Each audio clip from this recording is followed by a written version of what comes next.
Começa agora, Café com Política. Uma realização 96 FM e Jornal da Cidade.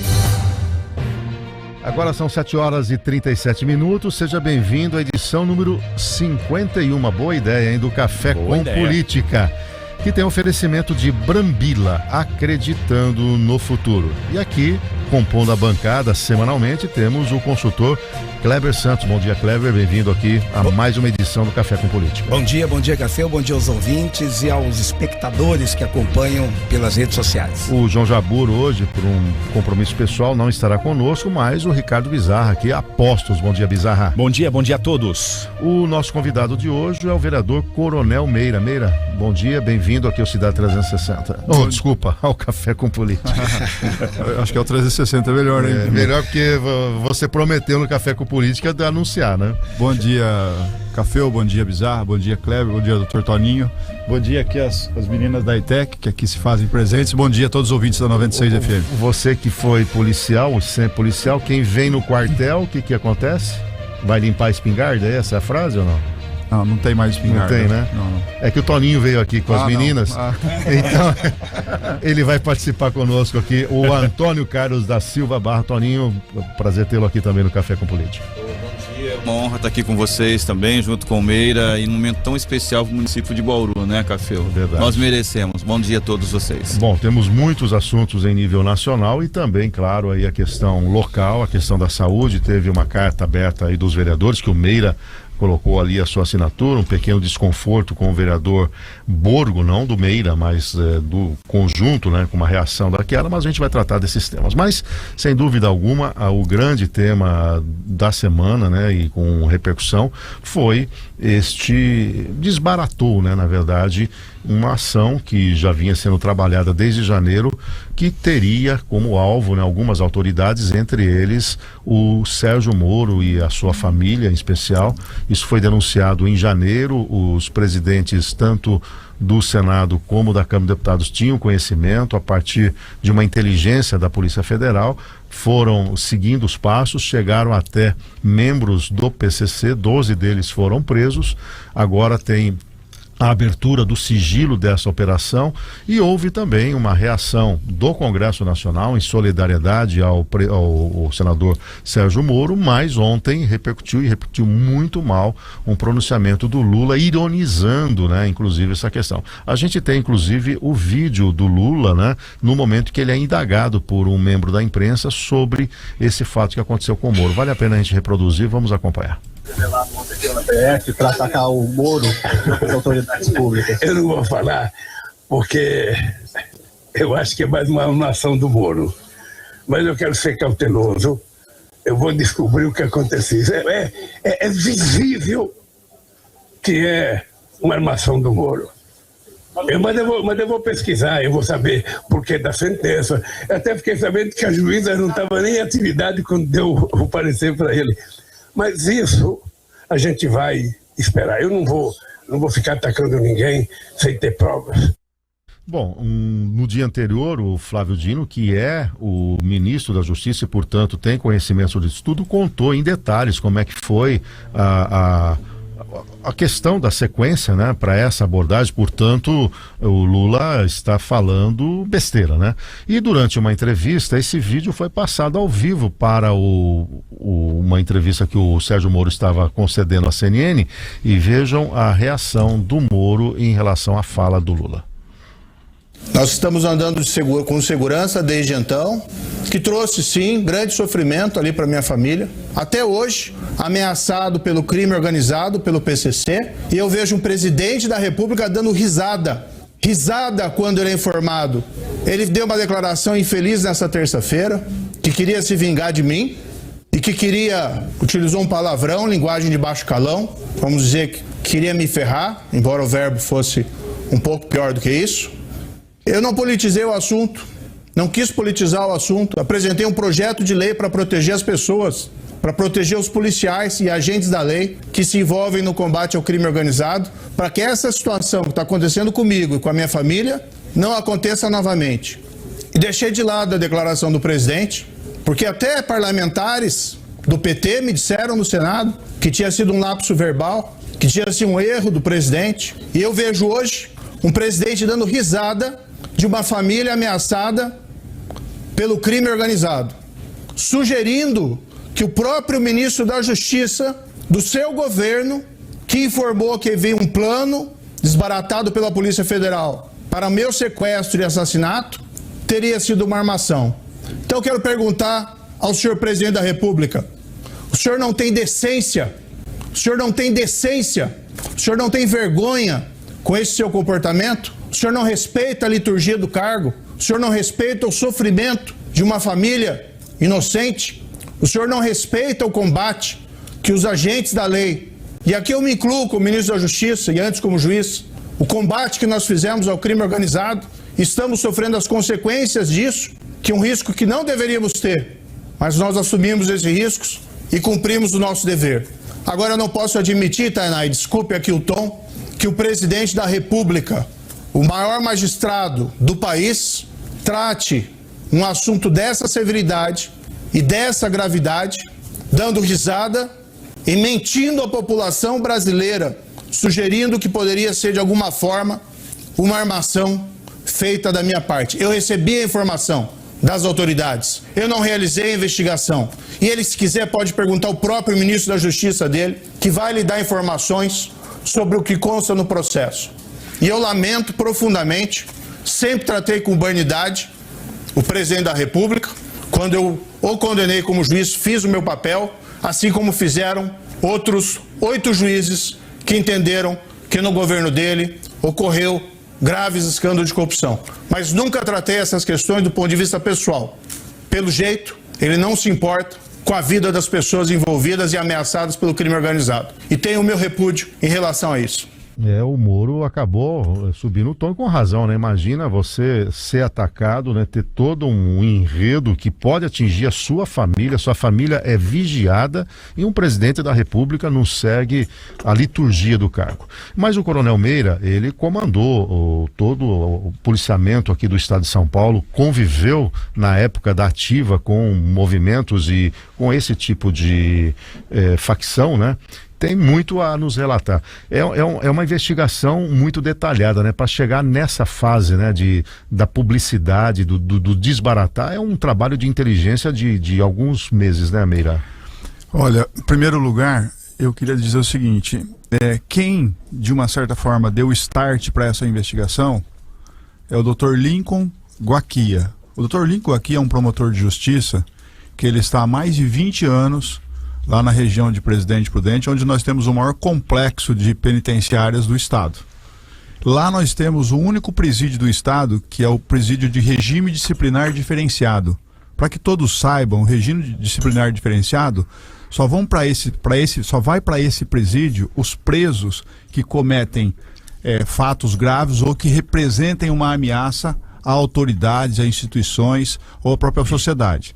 E quando a pessoa vai para o regime disciplinar diferenciado, ele tem lá um regime diferente mesmo dos demais. Por quê? Porque ele fica numa cela isolada, não tem acesso à TV, não tem acesso à rádio, não tem acesso a jornais, não tem acesso à rede social, não tem acesso a telefone, não tem acesso à família. Ele tem, o banho de sol dele é individual. Então o preso, ele passa por um determinado momento da vida dele para ele ter uma reflexão daquilo que ele fez. E quando que o preso vai para lá? Por meio dos levantamentos e das investigações feitas pelo grupo do qual o Dr. Lincoln Guaquia lidera. E outra coisa, quem faz isso para ele tem braços do Ministério Público. Hoje o Ministério Público está mais fortalecido com o pessoal nesse sentido, mas antes quem fazia isso exclusivamente era a Polícia Militar. Para que todos saibam, e no as escutas telefônicas. O caso era as interceptações Marcola, que seria a moeda. Sim, sempre foi. Dar uma liberada no Marcola seria a moeda de um eventual sequestro, alguma coisa nessa linha. Sim, eles têm. Escuta telefônica. O Dr. Lincoln e o Ministério Público não faz escuta telefônica à revelia. Não faz escuta telefônica, planta um telefone lá e no outro dia faz a escuta telefônica. Não, é com autorização judicial. A justiça tem conhecimento disso. Então, quando eu soube que esse fato, em que acabou sendo veiculado na imprensa, em que facção criminosa, o PCC, tinha a intenção de atingir uma figura pública como a do ministro Sérgio Moro, eu não duvido, eu tenho certeza. E outra juíza, a qual foi, me desculpe, indevidamente criticada pelo presidente da República, ele o fez também com rancor. Sabe por quê? A juíza que está à frente dessa investigação, que autorizou as interceptações, que emitiu os mandados de busca e mandado de prisão, é a juíza que substitui o Sérgio Moro no Paraná. A Hart, né? Então, é uma coisa assim que o presidente ele tem que se despir desse rancor, né, dessa raiva que tem apregoado ele, porque ele é o presidente da República. Quando ele fala, o Luiz Inácio Lula da Silva falando sem ter a condição de presidente é uma coisa. Sim. E ele falando como presidente é outra. E ele desqualifica até os seus, a mesma coisa em relação ao crime organizado. O Reinaldo Cafeu é o jornalista, um economista, tudo bem. Se o Reinaldo Cafeu é o governador do estado, muda de status. Sem dúvida, por quê? Claro. Porque você é o governador do estado, é uma representação de uma figura pública. Não é mais o CPF, Dr. Toninho. né? O Dr. Toninho vai ser o presidente do TJ. Uma coisa é o Dr. Toninho, advogado, cidadão que mora em Bauru. Outra coisa é o Dr. Toninho, presidente do TJ, do Tribunal de Justiça, que representa um dos poderes do Estado. Por quê? Porque as facções criminosas, elas querem atingir essas pessoas que, para elas, isso é um trunfo. Para elas, isso representa a falência do Estado. E isso não pode deixar acontecer. E acaba atacando as instituições à medida que essas pessoas representam as instituições. É essa a questão, né? Exatamente. Toninho, obviamente você como advogado, acompanhando esse noticiário, a gente quer ouvi-lo também sobre esse episódio. Nós vemos que é uma situação extremamente delicada e aquilo que o Meira falou. Quando você está investido de autoridade ou de poder, tem que ser respeitado pelo que você é. Sim. Então, o Moro, eu entendo o seguinte, nós estamos no momento em que acabou a campanha política. Acabou. Então, Moro, ele é senador da República, deve ser assim respeitado, e nós sabemos o risco que é para cada um de nós, não só para o Moro, mas também para nós quando nós emitimos parecer. E onde nós chegamos na emissão desse parecer. Então, nesse momento, a presidência da República é a presidência da República. Acabou o período eleitoral, não é mais o Lula contra o Moro, não é mais o Lula contra qualquer outro agente. Agora, nós temos que proteger a todos. Aquilo que nós temos hoje como imagem, que é o Moro, que foi a imagem então da justiça, se por algum acaso ela for quebrada, a situação atual de Estado democrático de direito, sabemos muito bem disso, né, Meira? Ela corre risco.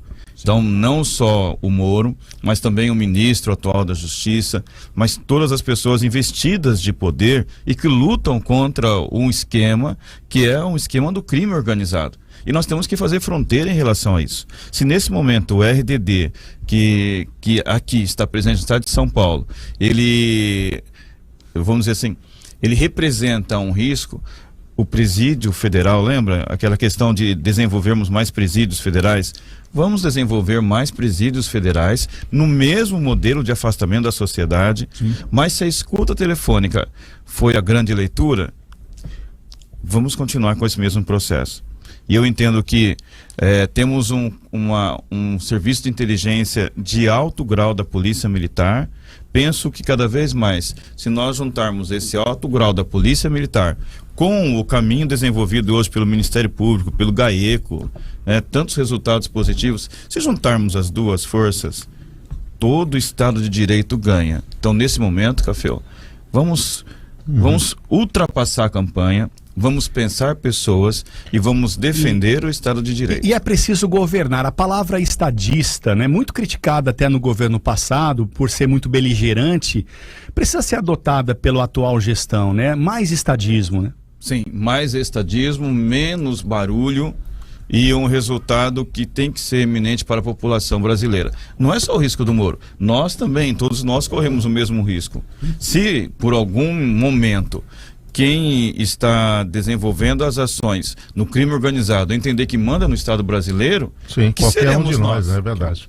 Bom, o Kleber Santos acompanha também essa cena, né? E tem, né, Kleber, um movimento já de um pedido até de impeachment do presidente Lula, né? Pela colocação infeliz que ele teve, e não só essa, as outras, né? Como é que você está vendo essa cena e até onde isso chega, Kleber, na questão mesmo, vamos dizer, de uma eventual reação mais forte do Congresso? Então, eu acho que tem um ditado popular, né, Café, que quem fala demais dá bom dia a cavalo. Esse ditado tem origem na área rural, na cultura rural. Diz que quando o pessoal ia sair para o campo de manhãzinha, sempre tinha alguém que falava muito, assustava o cavalo e até voltar ao normal se perdia muita coisa, muito tempo e tinha até prejuízo.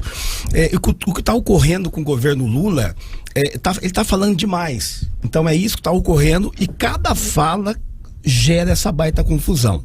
Uma das coisas que está ficando claro é que ele ainda não entendeu como funciona o novo mundo conectado, o novo mundo da era digital.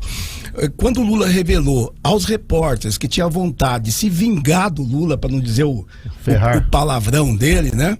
Ele em seguida falou, depois vocês editam isso. Só que era impossível editar. Ele estava ao vivo. Sim. Ele estava ao vivo. Até ele dizendo, edita. Ele era ao vivo. Então, eu achei que ninguém um dia iria se igualar e muito menos superar a comunicação atrapalhada e lamentável do Bolsonaro. Mas eu estou mudando de ideia, porque pelo jeito que começou o governo, está igual, o pior em termos de comunicação. Agora, o Elcio Bispo lembra aqui que o Marcola foi transferido para Brasília, não é isso, Meira?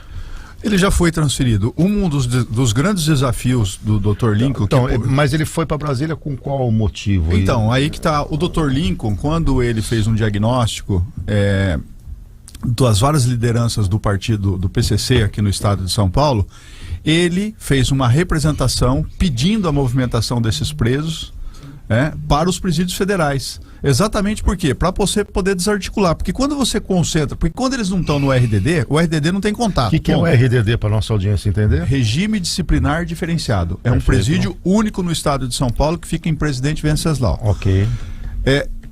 Lá no complexo penitenciário ali de Presidente Prudente, Venceslau, Presidente Bernardes, a maioria da cúpula do crime organizado fica lá. Então, às vezes, e teve uma ocasião, quando eu estava no comando, por exemplo, estava Marcola, você tinha lá 4, 5, 6 lideranças fortes do PCC num presídio, não era no RDD.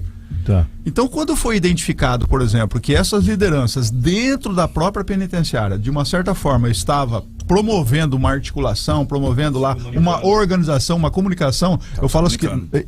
Isso era muito ruim, porque eles tinham detectado que isso aí era nefasto para o Estado, e um problema para as autoridades e problema para a sociedade. O que o Dr. Lincoln fez? O Dr. Lincoln, ele, em posse dessas informações, ele fez uma representação e pediu a movimentação desses presos para os presídios federais, porque até então os presídios federais foram construídos de uma forma bastante devagar, né? É muito pouco ainda presídio federal comparando com o que o Estado tem. O Estado tem 172 unidades prisionais. Só o Estado de São Paulo. É o Estado que detém o maior número de presídios aqui do país, né? Nós temos quase 250 mil presos, 240 mil presos. Então, se você pega e manda esses presos embora daqui do Estado para outros presídios federais, aí você tem Brasília, você tem presídio em Campo Grande, você tem presídio no Paraná, tem em vários pontos, você desarticula a quadrilha. Você, de uma certa forma, influencia na família, porque a família, infelizmente, né, doutor, o senhor advogado, eu também sou, advogados envolvidos, coniventes com o crime organizado. Então, isso, de uma certa forma, causou um problema. Aí o Lincoln foi ameaçado. Tanto é que o doutor Lincoln hoje, ele tem escolta 24 horas por dia.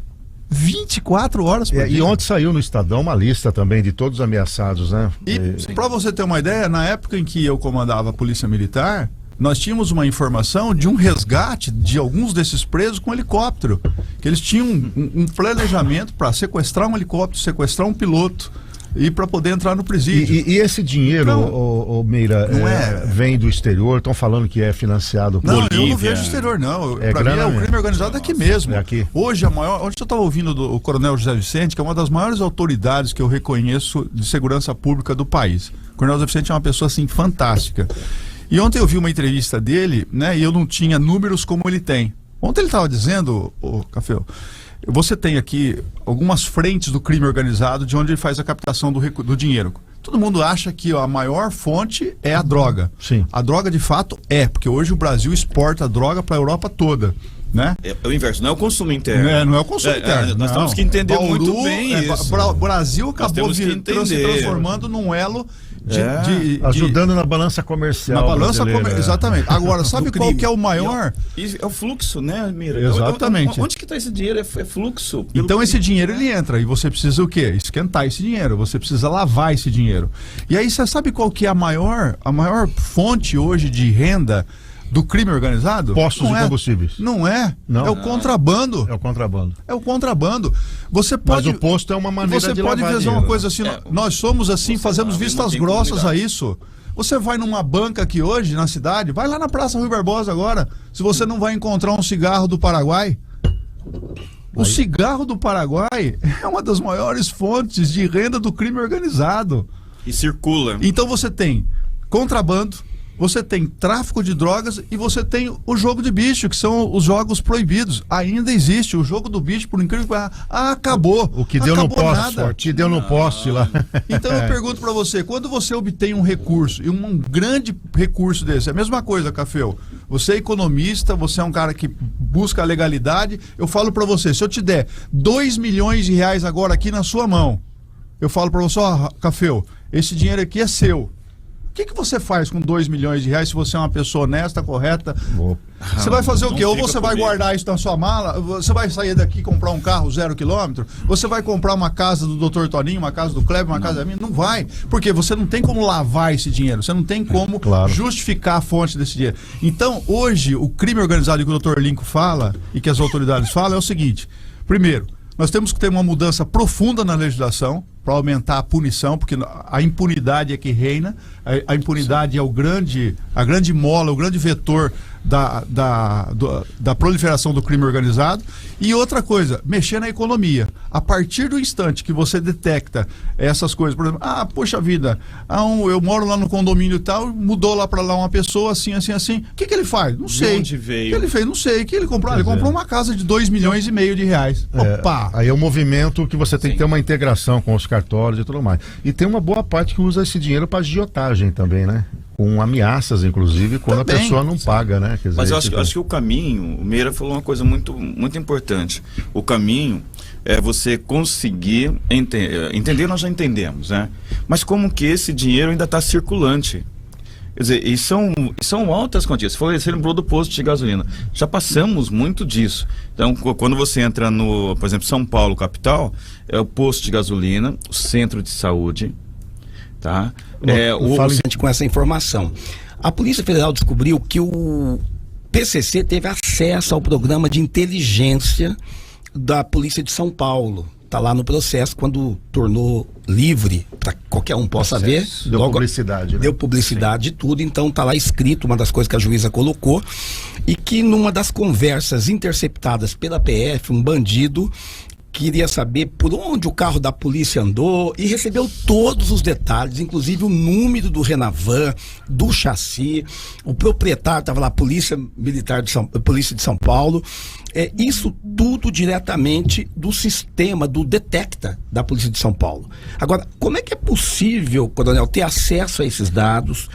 Isso é hackeamento ou é realmente alguém dentro lá fornecendo essas informações, essa facilidade? Bom, em primeiro lugar, o Detecta, quando eu estava no comando da PM, foi quando nós trouxemos o software. Foi quando foi comprado esse software pela Prodesp, e a Prodesp ela faz a locação desse software para a Polícia Militar e a Polícia Civil. Então hoje o Detecta é um software que veio dos Estados Unidos. Esse software, o que ele faz? Ele faz um apanhado de todas as informações, placas de veículo, identificação de pessoas, sua CNH. Então você vai acumulando várias informações dentro desse software, por exemplo, movimentação de banco, enfim, tudo. E quando você quer uma informação, por exemplo, essa do carro, você fala assim, mas como que ele conseguiu essa informação? Porque hoje, todos os radares que você tem que faz leitura de caractere, que faz a leitura de placa, mesmo que você passe num radar, que nem eu passei num radar agora há pouco aqui, eu estava na velocidade, meu carro não foi multado, mas meu carro foi feita a leitura. Essa leitura vai para o sistema Detecta. Então, quando eu quero saber o seguinte, poxa, eu vou te dar a placa de um carro aí, a placa do Kleber, é placa tal.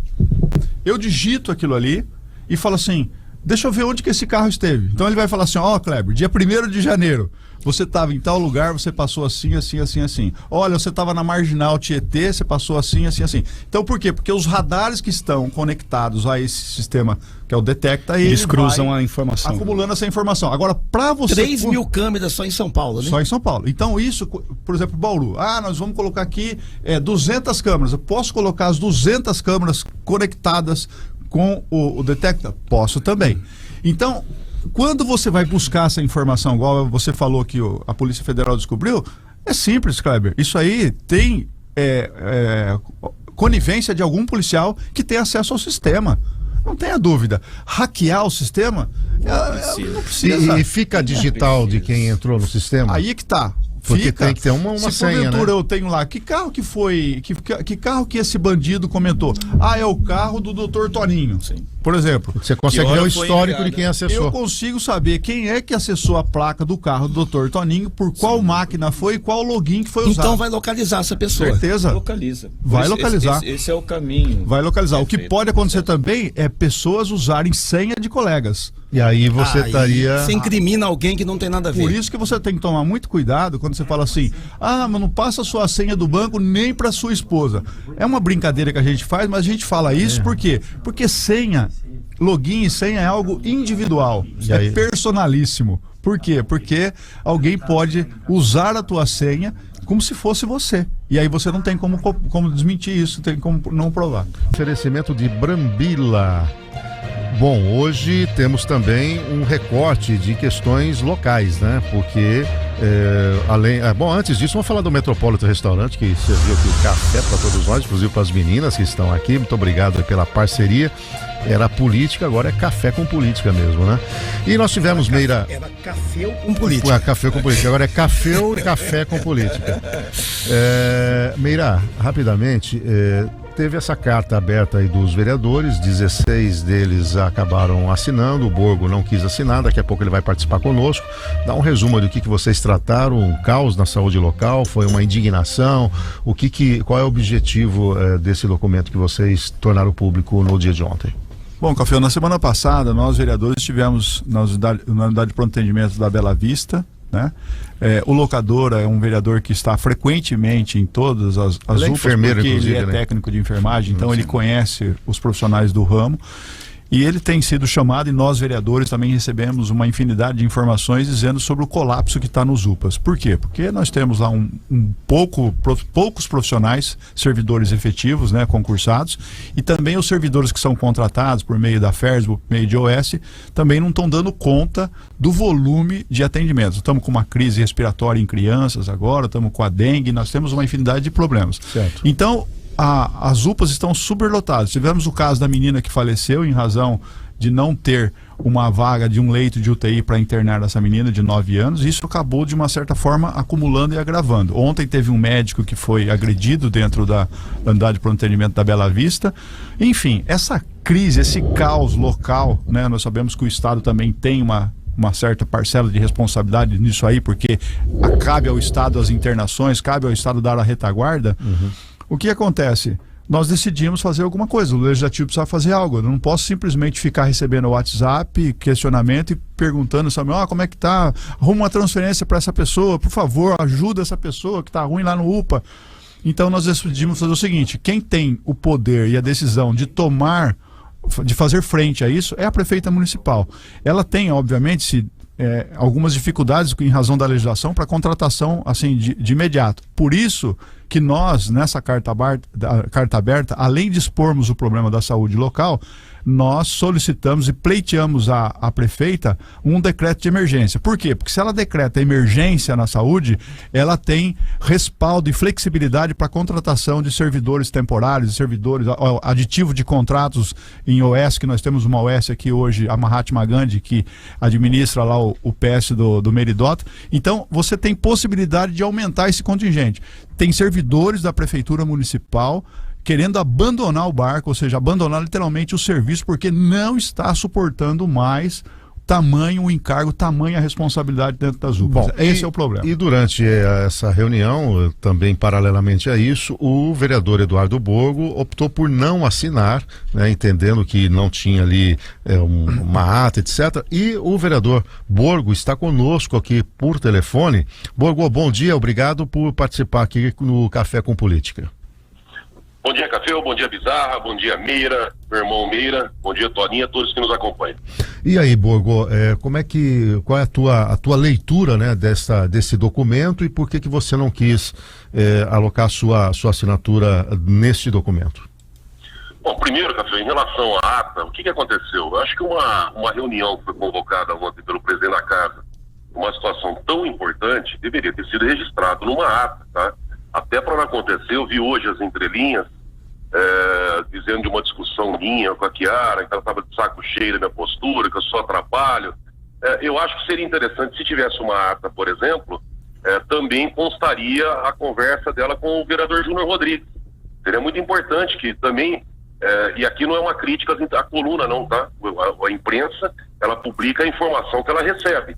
Agora, se tivesse uma ata, por exemplo, também iria constar como é que foi os termos da conversa dela com o Júnior sobre a prefeita, tá? E justamente por isso, para ter esse registro, para a população entender, para a gente dar publicidade, o porquê que estava tendo essa reunião.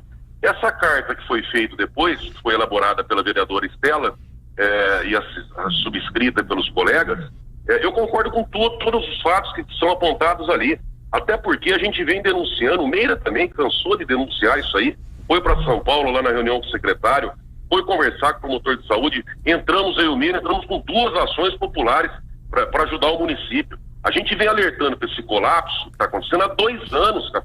É um colapso anunciado, não tem fato aqui novo, tudo isso aí que consta na carta é notório. A gente vem implorando, gritando, chorando, clamando durante 2 anos apontando esse colapso. Agora, o único fato, eu apoio a carta, eu apoio, enalteço a atitude dos colegas, cobrando o posicionamento da prefeita. A única coisa é o seguinte, eu sou advogado, eu sou extremamente legalista. No final dessa carta, ela praticamente que impõe ao executivo algumas atitudes a serem adotadas após a decretação do estado de emergência. E eu entendo que o Poder Legislativo não tem essa prerrogativa constitucional de dizer o que o executivo tem que fazer ou não.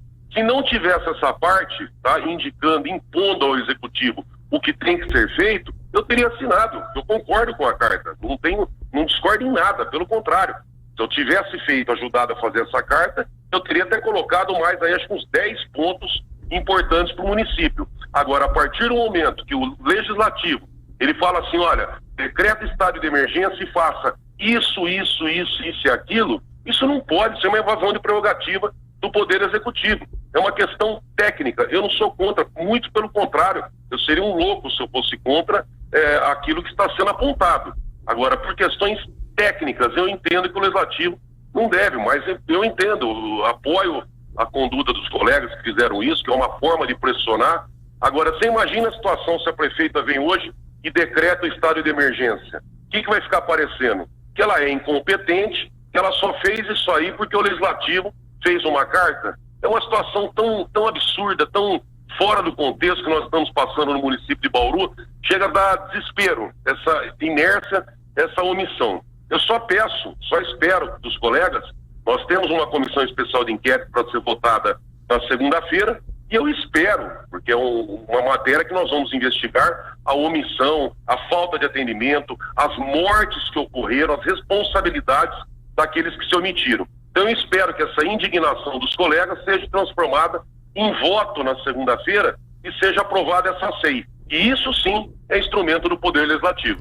Perfeito, Borgo. O Meira, você quer comentar alguma coisa? Por favor? Não, eu só discordo do Borgo, né? Eu comungo com o Borgo numa série de coisas, ele sabe muito bem disso. Eu assinei aí a propositura da Comissão Especial de Inquérito, vou votar favorável à instalação da Comissão Especial de Inquérito, porque eu vejo que é mais um instrumento para você poder ajudar a entender o que acontece e, de uma certa forma, se não tiver reflexos aqui local, você pode ter reflexos até no Estado, porque, de uma certa forma, o Estado tem uma grande responsabilidade nesse cenário caótico que nós vivenciamos aqui na saúde, sem sombra de dúvida. O que eu discordo do Borgo é que carta aberta Não é nenhuma sentença. Ali não está impondo nada a ninguém. A prefeita pode atender como pode não atender. Ela pode pegar essa carta e falar, nossa, que legal essa carta aqui, põe do lado da mesa dela e deixa ali.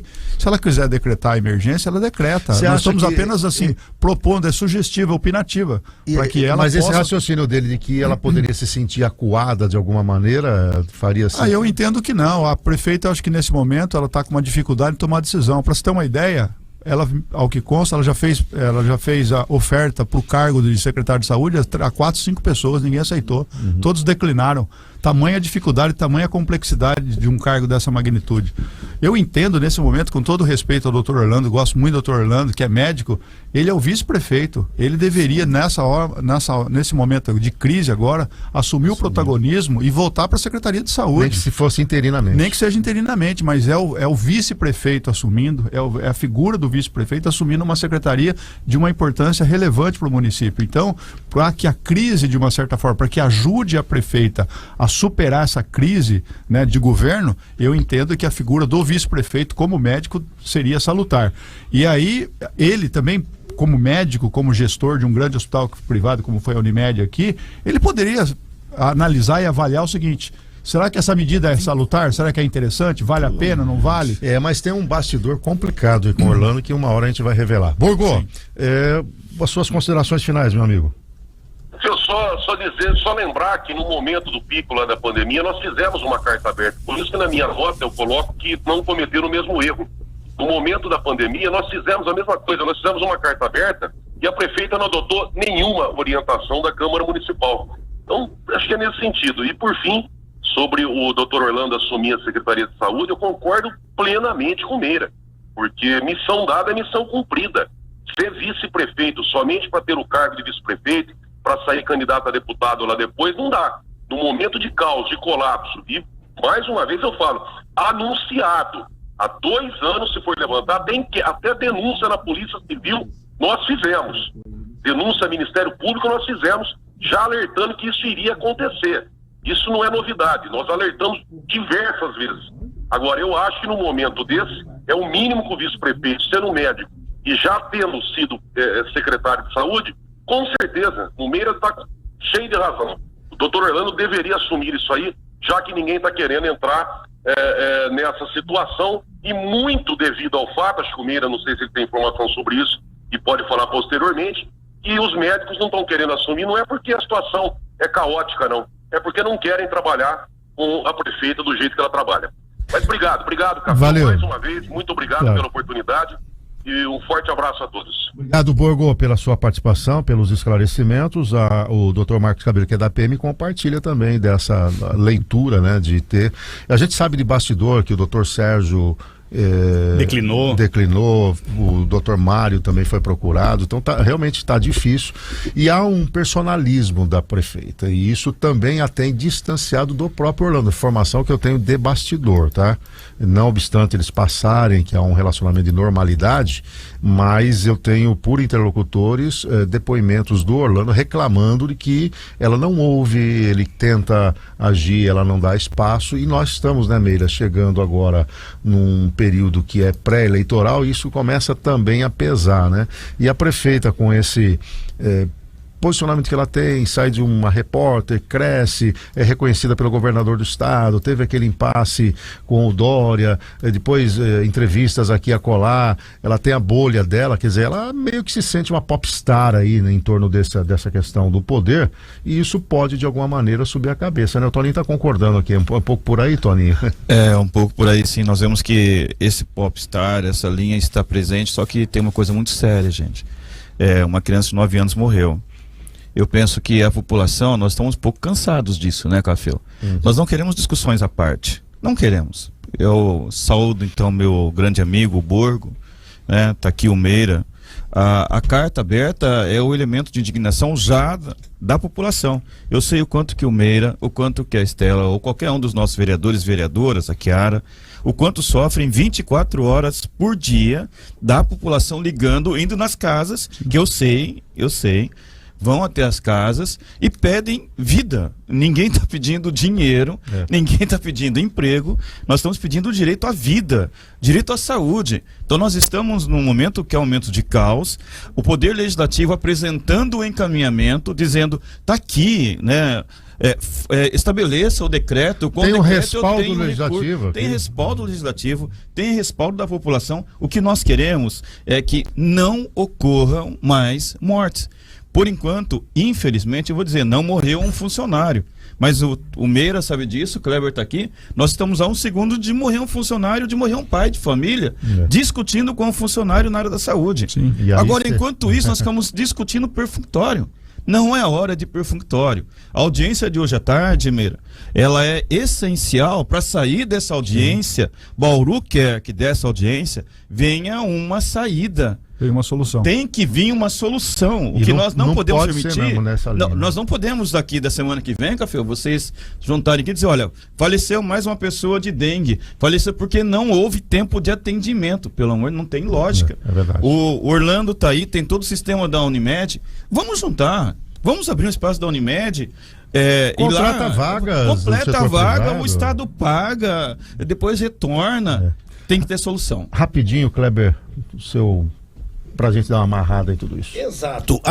É importantíssima essa colocação em relação ao doutor Orlando, né? Que acho que a cidade está clamando por isso, porque houve sim durante a campanha toda uma expectativa com a presença do doutor Orlando, que avalizou toda a campanha e olha, a saúde era um momento em discussão e ali a população viu que a solução viria através principalmente da presença do Dr. Orlando, que é bastante respeitado como médico, como administrador de uma grande entidade médica e de saúde. Então, nesse momento, no mínimo aí seria interessante, né, o Dr. Orlando ajudar, contribuir, fazendo um planejamento. Eu acho que o que está faltando é um planejamento, é onde estão os problemas, identifica como resolver e aonde nós queremos chegar, com prazo, com plano, porque isso eu tenho certeza que ele domina muito bem e acredito que ele com a prefeita poderiam sair do executivo, porque não adianta secretário, o secretário não manda, ele manda uma parte, quem tem a caneta é o prefeito. É o executivo. E poderia delegar isso ao vice, né? Ao vice, aí é o prefeito e o vice, exatamente. Então, não adianta boa vontade, né? Porque é uma canetada para tudo ou manda seguir. Bom, então, essa responsabilidade é o prefeito que tem que chamar para ele. Teríamos aqui a manhã toda para continuar discutindo, porém, o nosso tempo esgotou. E eu encontrei o Meira outro dia, ele veio aqui no Cidade 360 e falou: eu só falo da minha eventual candidatura a prefeito se for numa sexta-feira no café com o cafezinho. Ronaldo do Posto, eu e todos. É com você, Meira. Meira, você é ou não pré-candidato a prefeito de Bauru? Não. Puxa vida, não era essa a resposta. Na verdade, eu queria. O não aqui é com respeito às meninas que aqui estão. Eu não poderia deixar mencionar o nome delas: a Ana Júlia, a Cauane, a Rosiane não se faz presente e a Sabrina. As 3 jovens já que registraram aqui acompanharam o Dr. Torinho. 3 meninas da ITEC. Mas como ele é vaselina. Esse não é não. É talvez, quem sabe. Eu sou um soldado do partido. Kleber, você sabe eu sou de um uma coronel coisa, do partido. Você sabe de uma coisa que é muito importante em eleição, né? O partido que assume o protagonismo de assinar os contratos, você sabe que uma campanha para prefeito custa, tem um valor. O partido que assume o protagonismo de assinar a responsabilidade para lançar o nome de um candidato é uma coisa. Agora, o candidato que se propõe a lançar o seu nome, utilizando uma legenda, sem recurso próprio e assumindo compromisso com várias pessoas, você sabe que o contrato vai no nome do CPF da pessoa. Então, eu não faço jamais algo nesse sentido. O patrimônio que eu tenho, eu demorei muito a conseguir, nos meus mais de 35 anos de polícia militar, e tudo que eu tenho, o pouco que eu tenho, eu dou muito valor e é da minha família. E eu não vou colocar em risco jamais qualquer parte do meu patrimônio em relação a uma campanha. Se tiver um partido político que assuma essa responsabilidade em nome do partido, com assinatura de contratos, para você fazer uma campanha usando o recurso do fundo, seja o que for. Eu não concordo também com doações, eu sou uma pessoa que só arredia isso.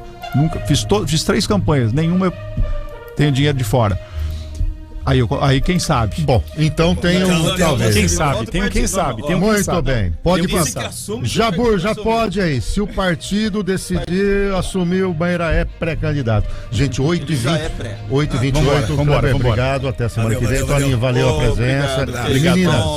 Meninas, obrigado por estar conosco. Meira, um abraço. Obrigado pelos esclarecimentos. Muito elogiado seus esclarecimentos aqui sobre esse fator. Para você, um excelente final de semana. Tchau, tchau.